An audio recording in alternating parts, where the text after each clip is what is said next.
প্রিয় শিক্ষার্থীবৃন্দ, আসসালামু আলাইকুম। আমি মোহাম্মদ আমিনুল ইসলাম, সিনিয়র শিক্ষক, গণিত ও বিজ্ঞান, কলেজ সংচালক। আজ আমি তোমাদের সামনে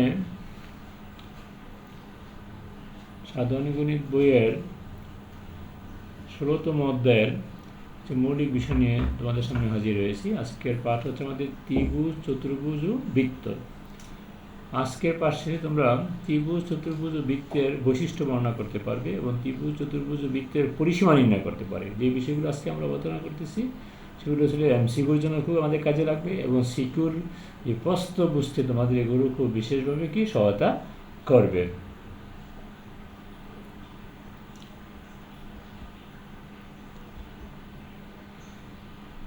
এখানে আমরা একটি সুন্দর চিত্র দেখতে পাইতেছো তোমরা। এটা দিয়ে আমরা যেহেতু আজকে আমাদের পাঠ হচ্ছে বিভিন্ন ক্ষেত্র নিয়ে, ত্রিভুজ ক্ষেত্র, চতুর্ভুজ ক্ষেত্র, তাহলে এখানে যে পাহাড় অথবা কি বাড়ি, সাইকেল, আয়তক্ষেত্র, বিভিন্ন ক্ষেত্রের একটি সুন্দর পিকচার দিয়ে আমরা ক্লাসটা করলাম, শুরু করলাম। প্রথমে আমরা সমবাহু ত্রিভুজের বৈশিষ্ট্য জানবো। তোমরা সমবাহু ত্রিভুজ কাকে বলে বা সংজ্ঞা আমরা এখানে শিখবো না, আসলে সংজ্ঞা তো পরীক্ষায় আসবে না। সুতরাং এখানে আমরা বৈশিষ্ট্যগুলো যে সমবাহু ত্রিভুজের বাহু তিনটি পরস্পর সমান এবং প্রত্যেকটি কোণ এই যে এখানে যে কোণগুলো আছে প্রত্যেকটি কোণ 60 ডিগ্রি। এই আমাদের তথ্যটা জানতে হবে। উচ্চতা ভূমিকে, এই যে উচ্চতা এখানে এইচ, এইটা ভূমি একে করে সমদ্বিখণ্ড করে। তিনটা তথ্য। তাহলে আমাদের সমবাহু ত্রিভুজের বৈশিষ্ট্য হচ্ছে বাহু তিনটা সমান, এটা তোমরা সবাই জানো। প্রত্যেকটি কোণ 60 ডিগ্রি। এখানে অনেকের কনফিউশন থাকে, এটা ক্লিয়ার হয়ে নাও। এবং উচ্চতা ভূমিকে সমদ্বিখণ্ড করে। এই যে তথ্যগুলো, ওগুলো আমাদের জ্যামিতি এক্সট্রা করতে কাজে লাগে এবং আমাদের এমসিকিউতে বেশি ইম্পর্টেন্ট কাজে লাগে এবং সৃজনশীল প্রশ্নগুলো সলভ করতে, প্রশ্ন বুঝতে আমাদের খুব সহায়তা করে থাকবে। এবার আসলে সমদ্বিবাহু ত্রিভুজের বৈশিষ্ট্য। সমদ্বিবাহু ত্রিভুজ অর্থাৎ যে ত্রিভুজ দুইটা বাহু সমান। এখানে যে এ দেওয়া বলছি আমরা, এই দুইটা বাহু সমান, আর এই উচ্চতাটা করে ভূমিকে সমান দুই ভাগে বিভক্ত করে। সমকোণী ত্রিভুজ খুব আলোচিত ত্রিভুজ আমাদের। এটার উপর আমাদের খুব ত্রিকোণমিতি, জ্যামিতি, পরিমিতি সব জায়গাতেই তার ব্যবহার আছে। বীজগণিত এটার ব্যবহার আছে। এটি একটি কোণ সমকোণ, এই যে চিহ্নটা, এটা হচ্ছে সমকোণের চিহ্ন, এটা মনে রাখবে। ত্রিভুজ উল্টা পাল্লা যেমনই দিই না কেন, সবসময় এরকম নাও থাকতে পারে, এদিকেও থাকতে পারে, উপর দিকেও থাকতে পারে, এদিকেও থাকতে পারে। তখন আমরা এই চিহ্ন দিয়ে বুঝবো এটা একটা সমকোণী ত্রিভুজ এবং এটা হচ্ছে আমাদের সমকোণ এবং এটার মান হচ্ছে 90 ডিগ্রি। আর এই দুইটা কোণ হচ্ছে মিলে হচ্ছে 90 ডিগ্রি। এবং সমসনে একটি বাহু ভূমি, অপরটিকে উচ্চতা বলা হয়। আমরা যদি এটাকে উচ্চতা ধরি তাহলে এটা ভূমি হবে, আবার এইটাকে যদি আমরা ভূমি ধরি তাহলে এটা হবে আমাদের উচ্চতা।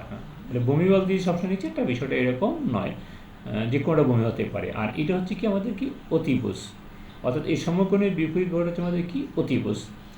অথবা আরও একটা কথা আমরা বলতে পারি, অতি মানে বড়, ভুজ মানে বাহু। এই দেখো তিনটা বাহুর মধ্যে এই বাহুটা সবচেয়ে বড়, এই জন্য আমরা বলা অতিভুজ। তাহলে অতিভুজ চিনার দুইটা উপায় বলতেছি।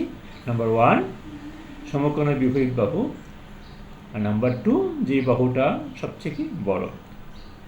আর অতিভুজ স্কোয়ার, এখানে টাইপিং একটু সমস্যা হয়েছে। অতিভুজ স্কোয়ার ইকুয়াল টু ভূমি স্কোয়ার প্লাস উচ্চতা স্কোয়ার। এটা খুব কাজে লাগে। অর্থাৎ এই অতিভুজটা হবে একদিকে তার বর্গ, আর উচ্চতা ও ভূমি এই দুইটার বর্গের যোগফলে সমান। এটা আমাদের অনেক কাজে লাগে থাকে। সুতরাং এই পিথাগোরাস সূত্র আমরা বিভিন্ন জায়গায় ব্যবহার করে থাকি। এটা খুব ভালোভাবে আমাদের জানতে হবে এবং শিখতে হবে। এবার আসবো আয়তক্ষেত্র।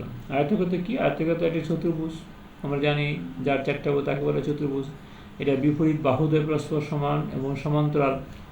এই দেখো এখানে এই বাহু সমান্তরাল, এই বাহু সমান্তরাল। এখানে যদি বলি এটা বাহু সমান্তরাল, এটা সমান্তরাল, এখানেও এটা সমান্তরাল, এটা সমান্তরাল। প্রত্যেকটি কোণ সমকোণ। এই যে কোণগুলো আছে, এই কোণগুলো আমাদের চারটা কোণে সমকোণ। দৈর্ঘ্য প্রস্থ আছে, তার দৈর্ঘ্য আছে, আবার আছে প্রস্থ আছে। দৈর্ঘ্যটা প্রস্থ।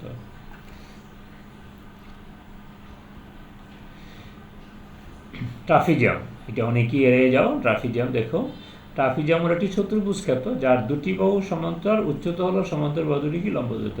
এই বাহুটার এই বাহুটার সবসময় হয় সমান্তরাল বাহু। আর এইটা হচ্ছে এই দুই সমান্তরাল বাহু দুটির মধ্যবর্তী যে লম্ব দূরত্ব, সেটা হচ্ছে আমাদের উচ্চতা। এবার আমরা সামান্তরিক বৈশিষ্ট্য দেখো, বিভিন্ন দুটো সামান্তরিক চিত্র আমরা দেখালাম এখানে।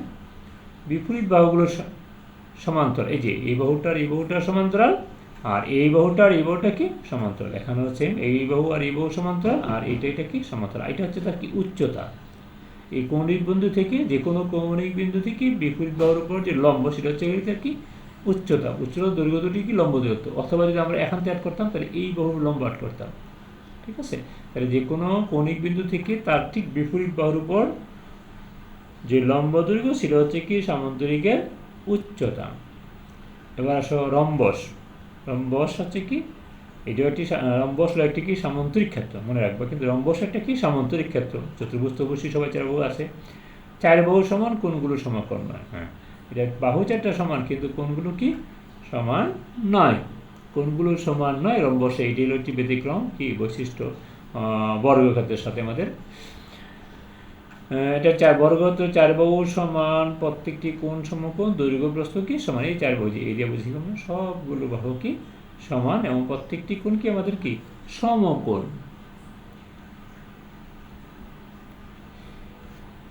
এবার আসো বর্গক্ষেত্রের পরিসীমা। পরিসীমার জন্য একটা কমন কথা তোমাদের বলে নিই আমরা। পরিসীমার সূত্র হচ্ছে বাহুগুলোর যোগফল। এটা হচ্ছে একটা কমন সূত্র। যদি কখনো তুমি সূত্র ভুলে যাও, তাহলে সবগুলো বাহুর যোগফল। 3টা বাহু থাকলে 3 বাহুর যোগফল, 4টা থাকলে 4টা বাহুর যোগফল। অর্থাৎ পরিসীমা হচ্ছে যে কোনো ত্রিভুজ হোক, চতুর্ভুজ হোক, আয়ত, রম্বস হোক, তার বাহুগুলোর কি যোগফল। এখানে 4টা বাহু যোগ করলে আমরা এ এ এ, যেটা যোগ করলে কত 4a। তাহলে বর্গক্ষেত্রের পরিসীমা কত 4 × এক বাহুর কি দৈর্ঘ্য। যদি আমরা সূত্র মনে রাখতে চাই, তাহলে 4 × a। আর যদি সূত্র না মনে রাখতে, তাহলে 4টা বাহু কী করবে যোগ করে দিবে। এবার আসলে সামান্তরিকের পরিসীমা। আমরা বলছিলাম কি বাহুগুলোর যোগফলই দেখো। বাহুগুলো অনুযায়ী এই বাহু, এই যে এখন আমরা দেখাইছি এটা কি, এই বাহুটা, আর এই বাহুটা বি না, আর এইটাও বি। এইটা আনলাম আমরা কি, এই যে এখানে রং দিয়ে খেয়াল করো, এই 4টা বাহুকে কিন্তু আমরা একটা রেখাতে কি নিয়ে আসলাম। তাহলে এ হচ্ছে আমার 2টা, বি হচ্ছে কত 2টা, যোগ করলে 2a + 2b, 2 × কত a + b। এই সমষ্টিটা কিন্তু আমরা 4 ভাগ করি, বাহুগুলো একসাথে একটা সরলরেখা নিয়ে আসি, তাহলে এরকম কি হয়ে যায়। এই দৈর্ঘ্যটা হচ্ছে আমাদের কি পরিসীমা। তাহলে আমরা সহজে বলতে পারি 2 × a + b। আসলে 4 বাহুর কি যোগফল, যে 2টা বাহু সমান, তাহলে আমরা 2 × কত a + b। এবার বিষম বাহু ত্রিভুজ, যে বাহুগুলো একেবারেই সমান নয়। অর্থাৎ এই বাহুটা হচ্ছে আমার কোনটা, এইটা, আর এই বাহুটা হচ্ছে কোনটা, এই বাহুটা, আর নিচের ভূমিটা হচ্ছে এই। তাইলে এই 3টা বাহু যোগফল, এই 3টা বাহু যোগ করলে যা হবে সেটাই a + b + c। এটা হচ্ছে কি বিষম বাহু ত্রিভুজের পরিসীমা। এবার হচ্ছে সমদ্বিবাহু ত্রিভুজের পরিসীমা। দুই বাহু সমান, দেখো এই বাহুটা, আর এটাও a, এটাও কি আমাদের a। তাহলে এখানে a যোগ করলে কত 2a + কত b। এটা হচ্ছে কি আমাদের সমদ্বিবাহু ত্রিভুজের পরিসীমা। এখন সমবাহু ত্রিভুজে এটা খুব সিম্পল, 3টা বাহু যোগ করলে হয়ে যাবে 3। এটাও সহজে বুঝতে পারবেন। আয়তক্ষেত্রের পরিসীমা। আয়তক্ষেত্রের ভিতরে আমাদের কি 2টা করে বাহু সমান না, এই বাহু আর এই বাহু সমান। আবার এই বাহু, এই 4টা বাহুকে আমরা এখানে একটি সরলরেখায় দেখেছি। তাহলে 2টা a আর 2টা a যোগ করলে 2a আর 2b, আর 2 কমন নিলে কত a + b।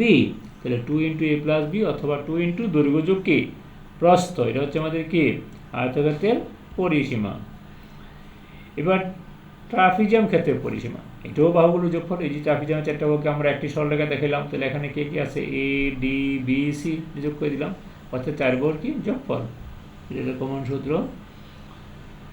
রম্বসের পরিসীমা, সেখানেও বর্গক্ষেত্রের মতো 4 বাহুর কি যোগফল।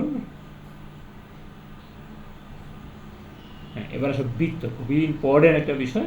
এটা নিয়ে অনেকেই সবসময় জ্যামিতিতে প্রশ্ন আছে, এমসিকিউতে আসবি, খুবই গুরুত্বপূর্ণ। এখানে বৃত্তের দৈর্ঘ্যকে বলা হয় কি বৃত্তের কি পরিধি। এই যে বক্রাকার রেখাটা, এইটার কি যদি আমরা সুতো দিয়ে একটা বৃত্ত বানাইতাম, তাহলে লম্বালম্বি করলে সেই দৈর্ঘ্যটা হচ্ছে আমাদের কি বৃত্তের কি পরিধি বা কি দৈর্ঘ্য। কেন্দ্র দিয়ে পরিধির মধ্যে দূরত্ব কি বলা হয় কি ব্যাসার্ধ। এই যে এই জায়গাটা হচ্ছে আমাদের কি ব্যাসার্ধ। তোমরা জানো সবাই, তবু আবার বলতেছি। পরিধিস্থ বিপরীত দুটি বিন্দুর দূরত্ব হলো কি ব্যাস। অর্থাৎ এই যে এখান থেকে এখানে, এইটা হলো আমাদের কি ব্যাস। অথবা এদিকে যদি যে কোনো রেখা টানা বৃত্তিতে যা কেন্দ্র দিয়ে যায়, সেটা হচ্ছে আমাদের কি ব্যাস।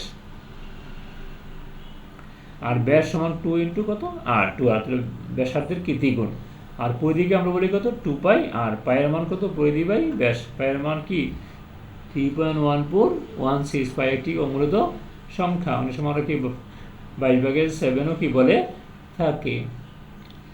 তাহলে আজকে আমাদের হোমওয়ার্ক হচ্ছে 16.4-এর 1 থেকে 7 পর্যন্ত যে এমসিকিউগুলো আছে সেই এমসিকিউগুলো তোমরা কি করবে, এই আলোকে কি করবে, আশা করি তোমরা করতে পারবে।